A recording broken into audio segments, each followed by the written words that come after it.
Let's buy a boat and travel the world, I said. We don't know how to sail, I said. Call us crazy, but we did it anyway, and we invite you to come along as we fumble our way through this new life.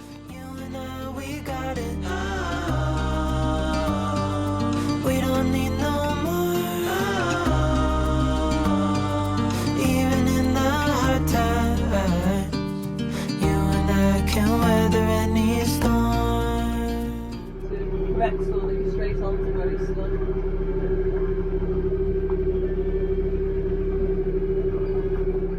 Use your bow first to straighten a bit to the right. Watch your scooty.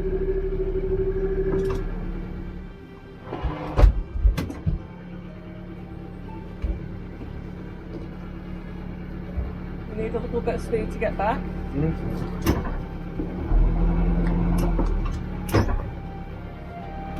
Okay, stop, forward.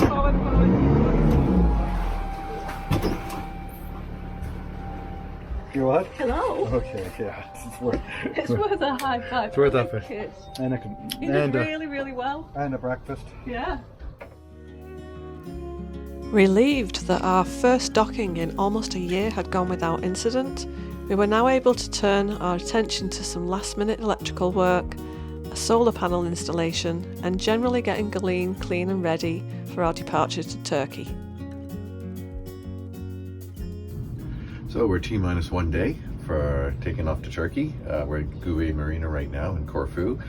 Yesterday, big day, got the solar panel in, the alternator put in down below there, got the diesel heater taken out, everything's done. We're ready to go. Best we get at it. Best we just go then. Excited? So yeah, butterflies, but yeah. It was a restless pre-departure night. Feeling both excited and apprehensive, we were heading into the unknown. Just the two of us, for the first time.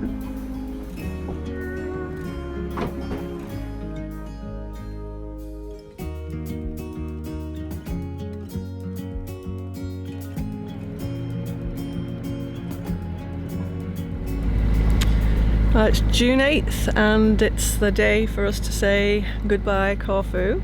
We've just departed and it's a very quiet morning and it's our first time coming out of a marina for quite a while, so it was good to practice that routine. What else to say? Yeah, I guess this is the first leg of our journey over to Turkey to get out of this EU Schengen visa zone. So we're just about to go by the boatyard. It's kind of interesting. Somebody out there fishing in front of us that probably is the guy Spiros that sprayed the boat for us, because we know he goes out every morning and does that. Departing from Corfu, we had just 19 days to cover more than 500 nautical miles in order to exit Greece and check into Turkey. If we were unable to make it in time, we would be subject to a substantial fine and a potential ban from entering any EU country. As always, our plans would be governed by the weather, and we knew full well that we would be at the mercy of the Meltemi wind pattern once we entered the Aegean Sea. This strong northerly wind blows throughout the months of May to October, and it isn't unusual for sailors to be pinned down in a safe harbour for a week or more, waiting for a break in the weather. Already nervous about travelling on our own for the first time, and how Galeen would perform after the long stay in the boatyard, the possibility of weather delays weighed heavily on our minds. Not a lot of wind right now. We're trying to figure out how to get to the Canal and what days to do it at. So we're on our way to Parga right now. So this is Thursday. On Friday we could go to we're going to Nidra Bay, which is right around here. Okay?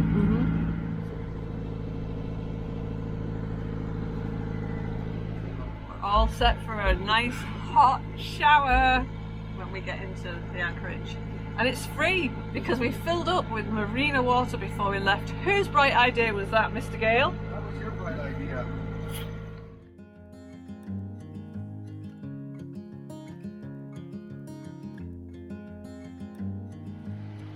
My last Google search was getting Loctite off your fingers because I put Loctiting all your mosquito net. And now what I want to do is Google about how tight a fan belt should be,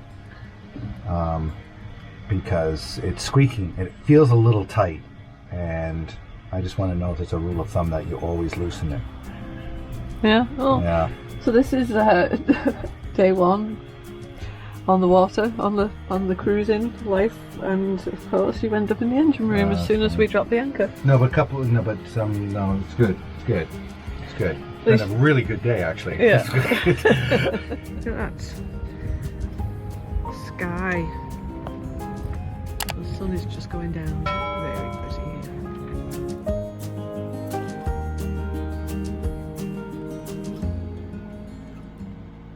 We're just about to go through the entrance of the Lefkas Canal on the island of Lefkas, and it's a shortcut to where we want to go. It is a bit of it's windy and quite a little sea state, not too bad. But the fact is that once you get through the opening, there's limited space to wait for the canal bridge to open. It only opens on the hour, and apparently there's a real push to get people through as quickly as possible. So you've got to stay very close to the boat in front of you and keep up the speed, which we're fine to do. It's just that the whole kind of entrance area where you go in, I can't see that with this light, is complicated, and there's not really much space to wait around. Well, this is one of the most hair-raising situations we've been in so far, waiting to go through this canal. Apparently the horn's going to sound at 1 o'clock, and everyone has to go through really fast. Okay, the Brits' anchor's up. They've timed it impeccably. Yeah, there's their anchor. We should have let them go first. We could follow them.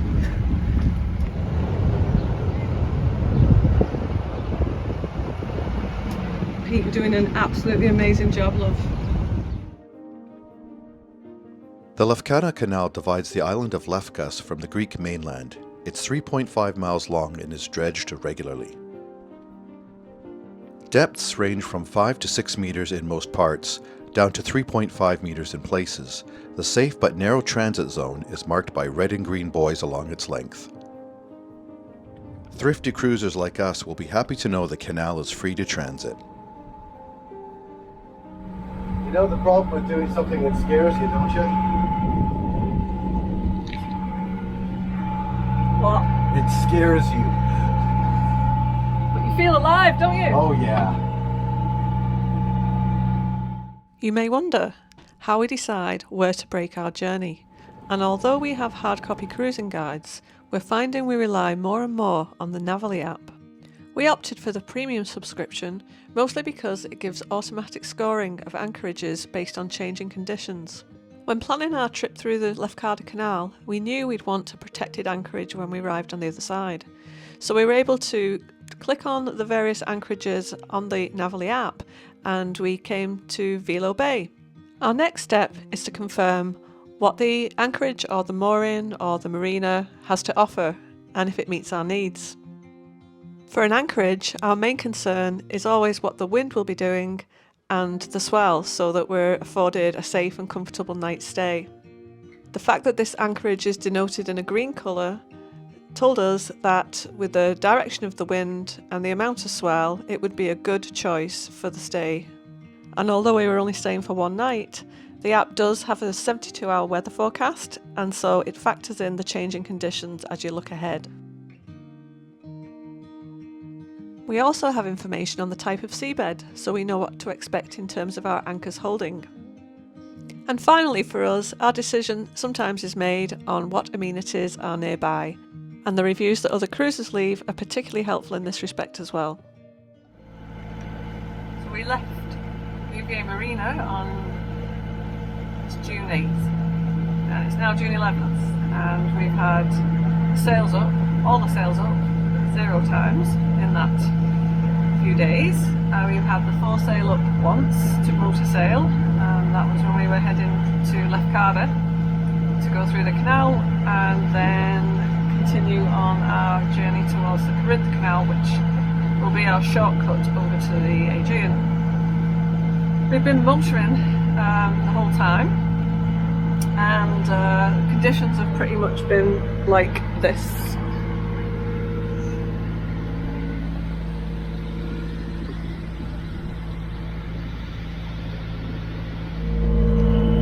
wrong, it's been a real pretty scenic journey. It's just been a noisy one, and that's the way it's going to be until we get through the canal by the look of it, because there's no wind forecast. So we've had some issues. I guess the big one is that the alternator, fairly new alternator that had been recently repaired, has crapped out. So this massive battery bank that we now have, the only way we can power it is through two little solar panels and wind generators, and as you can see there's no wind. We're making our own wind. So we need to get a part for that, and that probably won't happen until Turkey. So we're being really cognizant of how we manage our power. Yeah, that's about it in terms of an update on this passage, and we'll be back when there's something a bit more interesting to report. Well, this is a bit of excitement in an otherwise mundane mundane motoring day. What's happening? Well, it was a cluster when we tried to get through the Messina because I couldn't understand a goddamn word they were saying on our radio. But hopefully things will go better this time. We're traveling under a bridge into the Gulf of Corinth. Yeah. And we have to request permission 3.5 miles out. Tell them a few things because there's 3 separate channels you can go through, depending on the size of your vessel and which direction you're going. And so, well, yes, I guess you'll see all that, guys. So you're just writing down your practice notes? Just writing down my practice notes, yeah, just because they ask you stuff.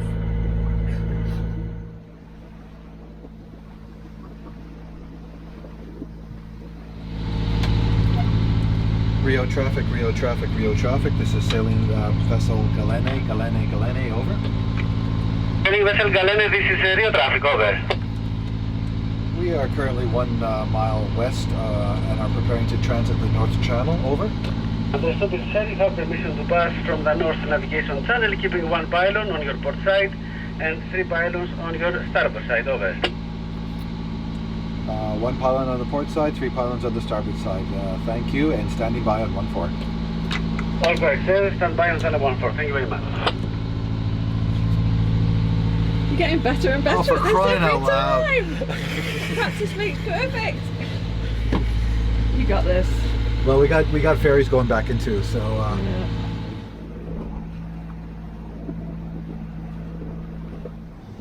Well, I'll tell you what. A good way to find out if your anchor is going to hold is when a storm hits 10 minutes after you've anchored. Hopefully it'll be swift and the anchor will hold, and then we'll know we're good for the night. It's a pretty anchorage with the castle up there. It's too bad we don't have time to go up and have a look. Yeah, I think that this is still a problem. There are so many more YouTube channels than when we first started. There were just a handful of us, but now they've mushroomed, and there are so many of them, many of them, not all, but many of them painting this perfection, picture of perfection and Not us. ease. If you consider that people are uploading perhaps once. On awakening the next morning, our new battery bank was depleted to a concerning level. So knowing we'd be able to connect to shore power at our next stop, we weighed anchor bright and early and set off for another day of motoring. Little did we know the drama that awaited us at the end of our journey.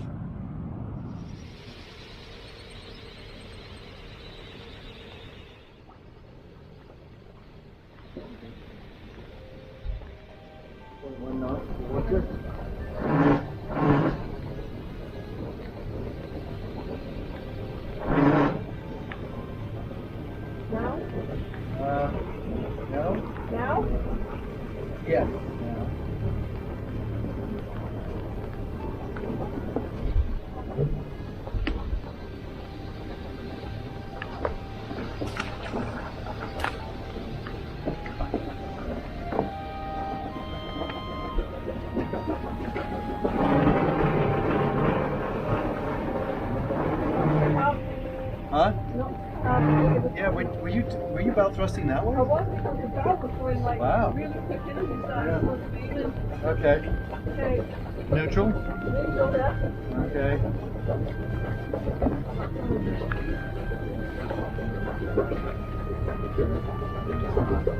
Most professional. No, we're good.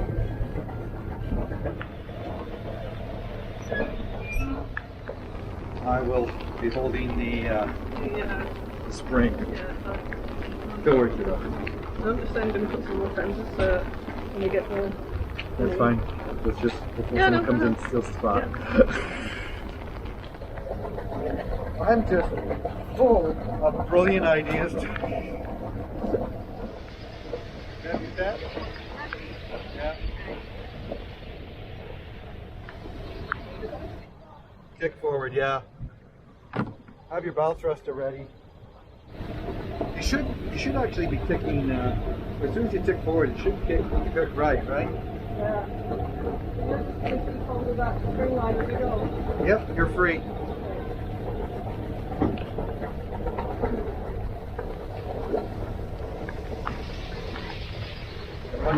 Watch your ass end too, you don't want to go too far out.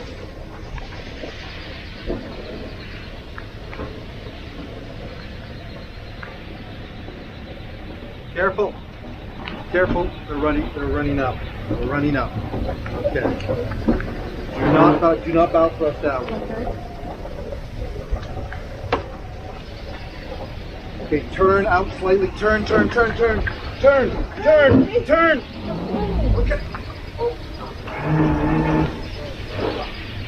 Oh man. Okay. Stop. Neutral. Oh, fuck me. Oh, you just scraped the shit out of her. Get the stern line. Get the stern line. Get me the stern line.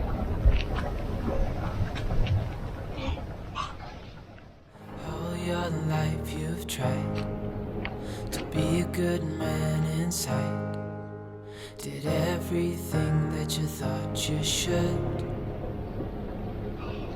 Didn't seem to do you any good.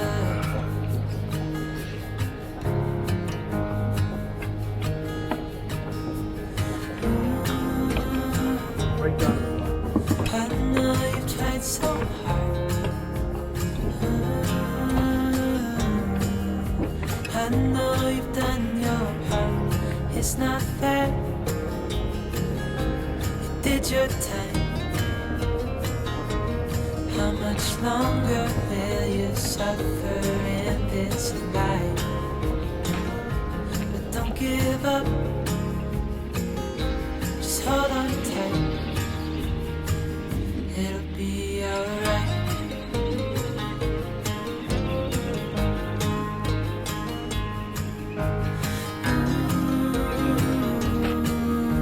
I know you tried so hard. Just want to say, folks, I hope you've enjoyed the last few months of our work in the boatyard, getting this baby all painted and looking beautiful. And it only took us 5 days. 5 days to scrape the crap out of her. Unfortunately, we came up on this dock, and it was a perfect docking, actually. It was a really good docking. We had all our fenders out, but we were too far away from the power point, so we figured, well, I figured you could just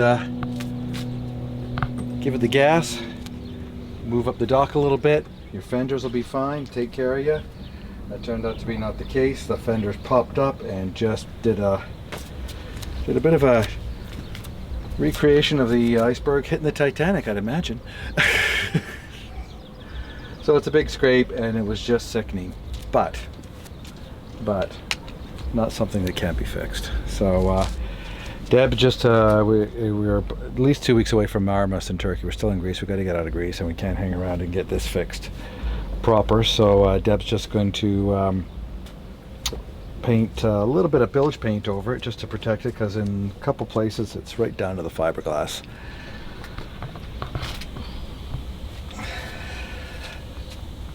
And what do they say? It'll buff right out. It would if it was gel coat. It would if it was gel coat, but who knows? We'll see what. We might have a crack at it ourselves. We might ask a professional to say, hey, how do you make this look like that? And if he says he can do it, great. You know, if he's humming and hawing and wants to paint the whole side, then we'll fix it up ourselves. But we knew that there'd be nicks and cracks and scrapes along the way, and we didn't have a choice to buff up the gel coat because the boat had already been painted previously, and once it's been painted you don't have the option to do that. So it's happened sooner than we thought, and we've learnt a big lesson from it. And yeah, like Pete said, it happened yesterday. We couldn't talk about it on camera because we were both really upset, but then we just took a step back, put it in perspective. Nobody got hurt, and we know now that we can't tick along we can't tick forward along a dock to move positions.